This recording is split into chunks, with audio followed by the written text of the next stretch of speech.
because didn't Jesus say something like along the lines of like the biggest blessing is poverty?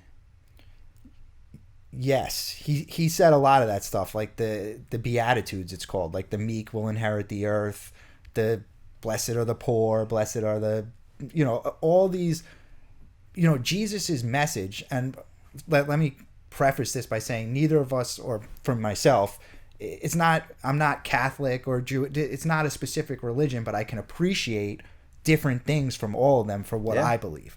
So I want to just say that I'm not like a practicing Christian saying this to you.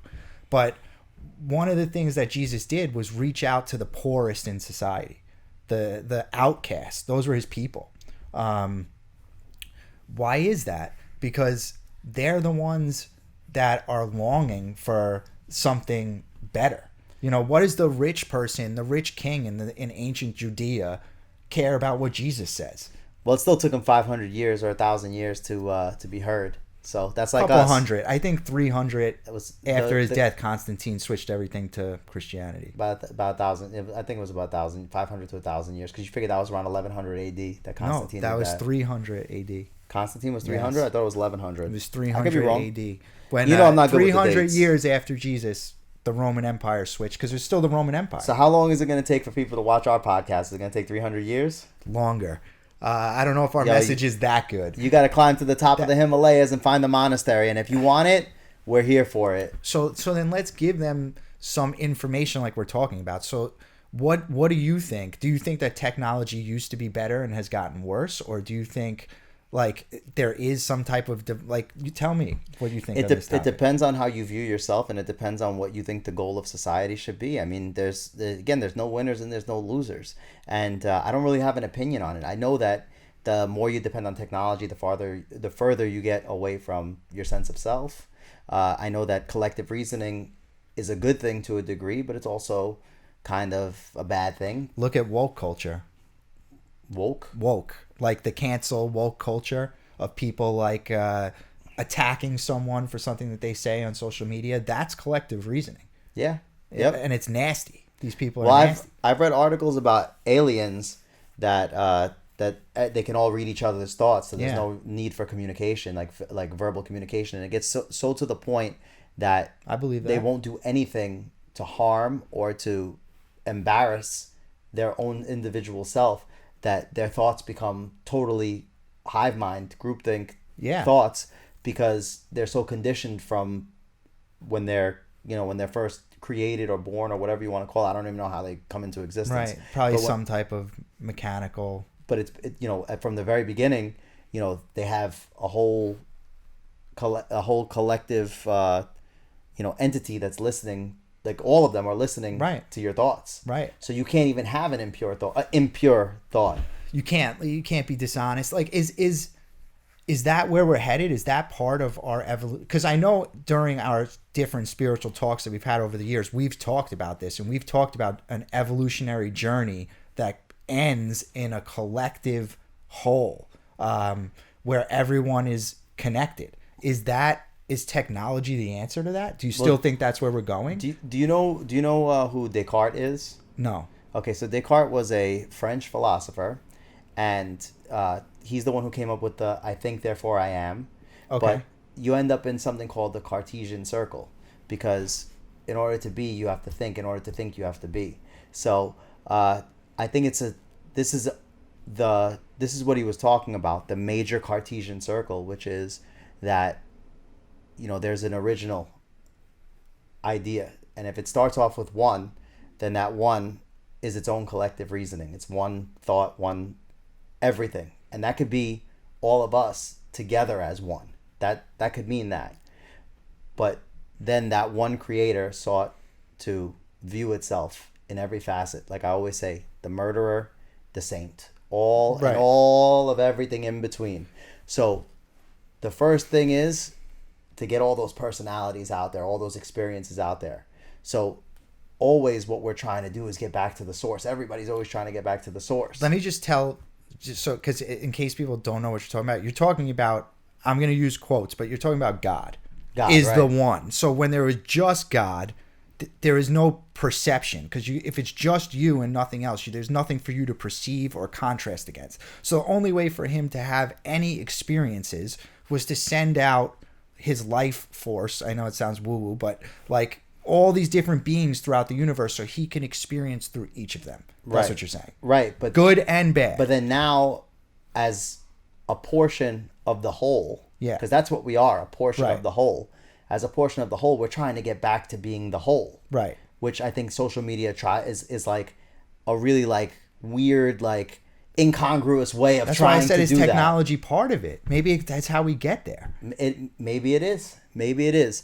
But Neuralink. There's got to be a way to do it without the technology. Even with the intelligent design, there's got to be a cheat code. There's got to be a hack that gets us back to that, and it would have to be collectively every single human being that has thoughts doing that at the same time. Trying to get back to that at the same time. What the fuck is your cat wearing? Is your cat wearing a diamond necklace? It's not real. Ella put that on her. You got a bling. Bring the cat over here. Cat, come here. Come here, cat. You want to? Yeah, the audience has to see this. Come here, cat. She looks good. This is unbelievable. This might be like the best thing that ever happened on our cast. You got to get this cat on here. You got to get this fucking cat on here, dude. Come here, Romy. You always want to be on the TV. Now you don't. You got to get this cat on there. Look at this cat. Oh my God. That is the blingiest cat that I've ever seen in my life. All right, sorry for the divergence, but or digression or whatever you want to call it, but holy crap, I've never seen anything like that before. I've seen cat sweaters. I've never seen a cat with a fucking diamond necklace. You know why it's funny? Because she's like so kind of ugly, and she has like this beautiful necklace on. Shut your mouth. That is the cutest cat I've ever seen in my life. Right, but not in like a conventional cute. No. Romy, don't jump up there. That's an alien cat. Yeah.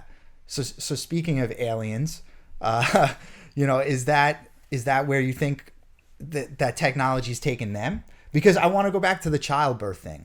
Like, if you think about the reason I said it's probably some type of mechanical, if you think about women today, if you gave them an option to not physically birth the baby, that shit would be out in like 5 minutes. We adopted and we're kids. Close to that. We adopted kids, and Jackie said that she would choose adoption 100 out of 100 times. Yeah, me and she Ella walked out of the hospital with a baby, and that was it. Yeah, no pregnancy, nothing. It's a noble thing to do. It's but then my mom calls you a saint. Yeah, well, yeah. Are we getting away from our humanness though by wanting that?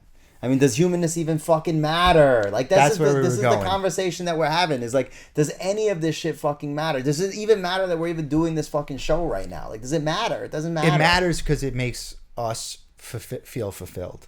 That's the only reason it matters. Could you imagine our message is that nothing matters? Like, could you imagine like what kind of backlash we would get from that? But I don't think people understand that how freeing that is. And we're not saying nothing matters. What he's actually saying is morality isn't a real thing. That's what you're saying. I'm right? saying that most of what you believe to be real is a social construction. Right. And that if you strip away all of the bells and whistles, all you have is a being that needs to get fed, that needs a warm place to sleep. Experiences. That's life is really supposed to be about experiences.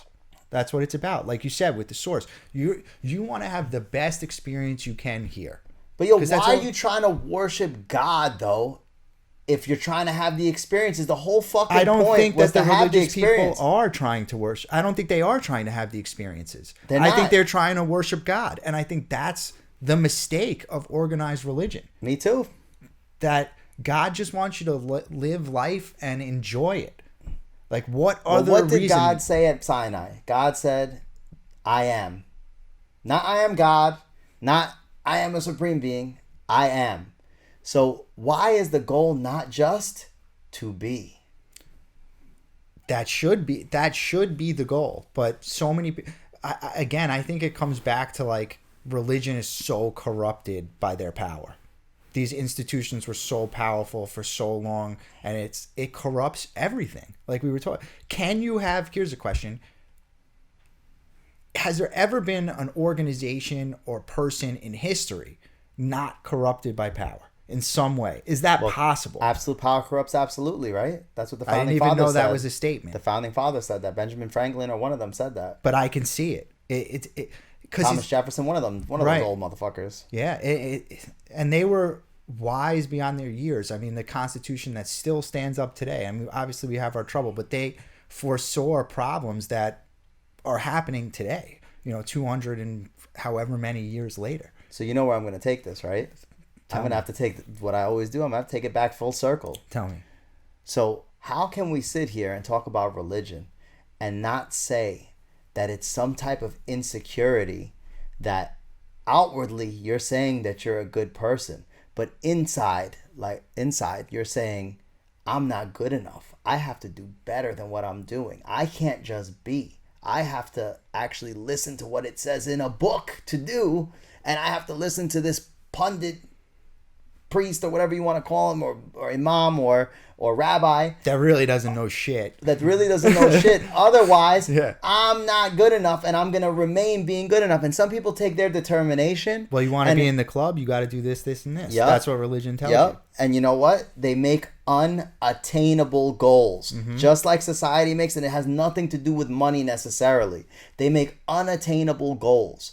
If you could live your life, like I just said before, in the light of love, and feel that warmth of the light inside of you, and wake up every morning saying, I want to do better, not because he says so, not because she says so, not because she has a six-pack abs, not because he has six-pack abs, not because her fucking fake tits are double D's and mine are C's. Like, if you could wake up in the morning and say, today is going to be a good day. I'm going to do something that's going to make me happy. I'm going to do something that makes others happy. And I'm just going to live my life and exist in this light and this warmth. How much of a better society would it be than people waking up just on Sunday and saying, oh, I got to go to church today, or just on Saturday and saying, oh, I got to go to temple Way better. today. But then the church wouldn't make as much money, and it wouldn't be this whole institution. That's why they won't let it happen. That's why, there's all those books of the Bible that they don't let really be. I mean, the internet's changing it. The internet's changing it where people can get more information. But, if there was no internet, you would never know there was a Gospel of Thomas that's basically mysticism. Basically, Jesus was teaching mysticism. That's what it says. Which is just, you have the power inside you, right? You have the power to create or destroy or anything, your own life, and you'll make your own heaven or hell here on earth. That's the gist of it. Well, I'm going to get this whole shit shut down right now. This channel's getting shut down. Tell me. Yo, this is, what do they call this? This is called paganism, which every religion, every organized religion is against. How is it paganism? Many gods, but really... Just part of the whole. But really it's just one. Right. We're all gods. Right. I'm God, you're God, we're all gods. Jesus said that in the Gospel of Thomas. Yes. And but that wasn't enough control. They couldn't tell everyone you're all God. They need to say, no. You guys are regular. Jesus is God, so you need to bow down. Right. That's the control. They had to create that insecurity. So we're saying that this insecurity shit that they're showing on TV is something that was created thousands of years ago. Yes. Thousands of years ago, the powers that be wanted you to be insecure about what you're doing with your life. Right. Even the Egyptians. Why did they build those giant temples? Why? To show their power. Everything was gold and beautiful power. It's hard to say where that really came from. Stop the perky, just to start it. I took off some purple just to warm it. Stop the perky.